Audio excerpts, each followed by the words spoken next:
Really want to oppose that stuff? I think there's a lot of you've just listed the only things that were announced measures today. What about the things that weren't there? Well, actually, there was a lot more. There were measures to put the UK in the lead on green vehicles, on electric vehicles, space flight, satellite technology. You've mentioned space before in one of these speeches. It's absolutely true. But what about the things that were missing? Yeah, and I'm not going to hide it from you that obviously, we didn't do as well in the election as we wanted to, as we hoped to do, and everybody understands that.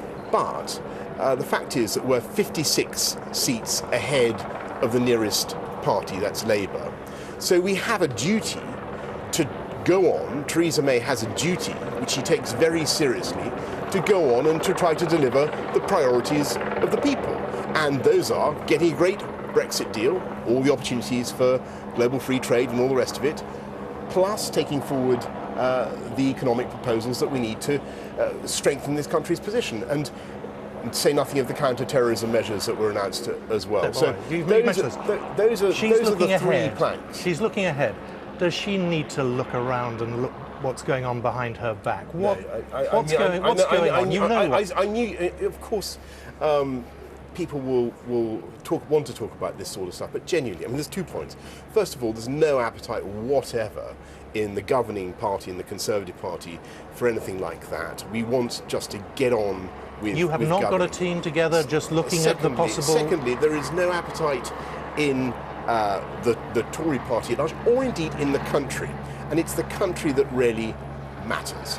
I think the country, let's face it, we've had the general election of 2015, then we had the referendum 2016, then we had, as Brenda from Bristol said, another election. I think people have had it with political shenanigans and electioneering. So I hope they'll look at that Queen's speech fairly. I think they'll see a lot of good things that they will like and that are interesting, that can help take the country forward. Trouble is, you've got form in terms of getting a team together, getting ready to mount a leadership bid. Didn't work the first time. And when you talk about the country, are we talking about the country where you go to a pub on a Saturday night and say meet Sir Michael Fallon? A lot of people saying, what on earth is going on? No, genuinely, and you can talk to any of us in the Tory party. We are united behind it, getting through this period, getting a great Queen's speech through, and then trying to get the bills forward. Now, I think the question is really for Labour. When they look at this stuff, what is it that they don't like? I'll give you an example. There's a bill we're bringing in, measures we're bringing in to tackle whiplash injuries. There's a huge spike in the claims for whiplash. I don't know if you've studied this. It's like 50. It's massively increased.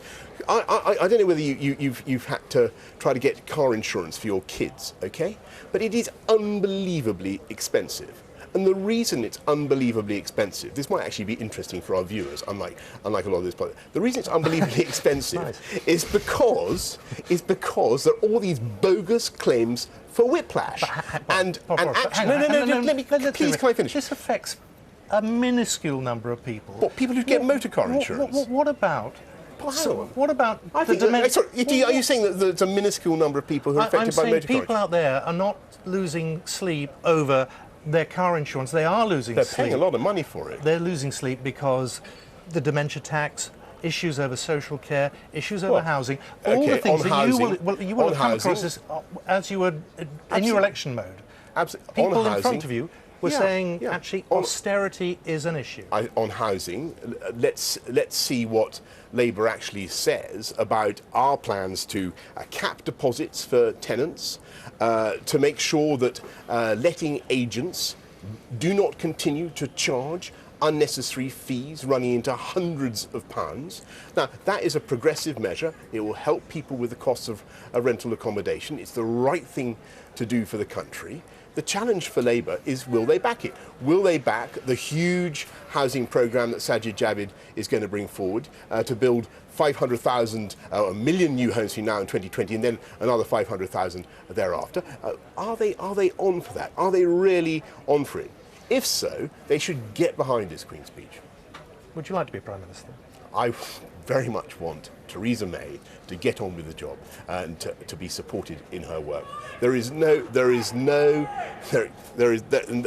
by the way, that is the kind of lively political. That is the kind well, of. I hope they didn't hear what that was. That's all right. There you go. Well, there you go. I think that's a sort of partial answer to your question. We face a very different political climate from the one of, a few years ago. We now have a lot of argy-bargy going on. There you go.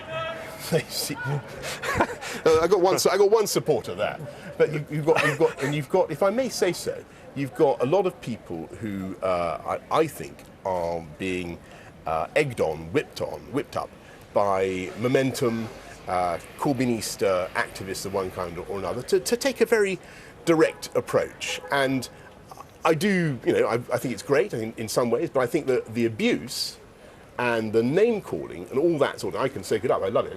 I was 8 years mayor of London. You've done a bit of it yourself. But I think all that kind of thing is slightly turning people off politics. Okay, I've got to let you go. Before I do, what's the naughtiest thing you've ever done? It would be invidious, as between the various naughty things I have done, to nominate any particular one. And now is certainly not the moment to do it. Perhaps another time. I think it highly unlikely. But anyway, good luck with that one. Thank you very much, Boris Johnson. Yes, well, you will have heard some shouting from the street. In fact, there are some